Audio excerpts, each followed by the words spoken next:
যখন তুমি নিজের রক্তের মানুষের দ্বারা কষ্ট পাবে, তখন তুমি একবার নবী ইউসুফ আলাইহিস সালামের কথা মনে করো। তিনি কিভাবে নিজের ভাইয়ের দ্বারা প্রতারিত হয়েছিল।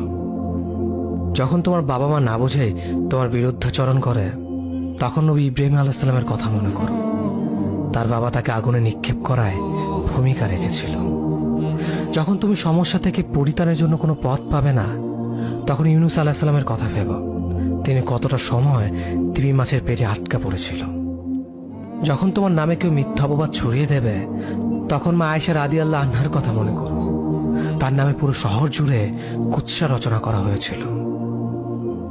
যখন তুমি অসুস্থ ব্যথার যন্ত্রণায় কাঁদতে থাকো, তখন নবী আইয়ুব আলাইহিস সালামের কথা ভেবো।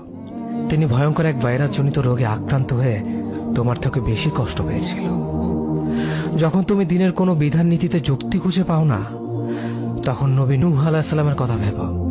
তিনি কোনো প্রশ্ন ছাড়াই মরুভূমিতে নৌকা তৈরি করেছিল।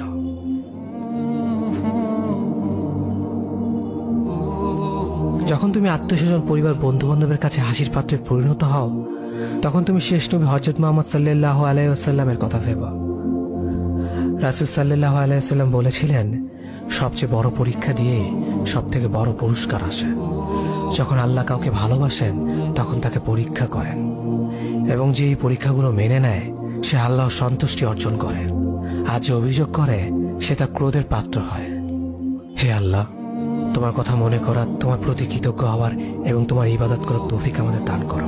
আমিন। যেভাবে তুমি সন্তুষ্ট হও, সেভাবেই আমাদের পরিচালিত করো।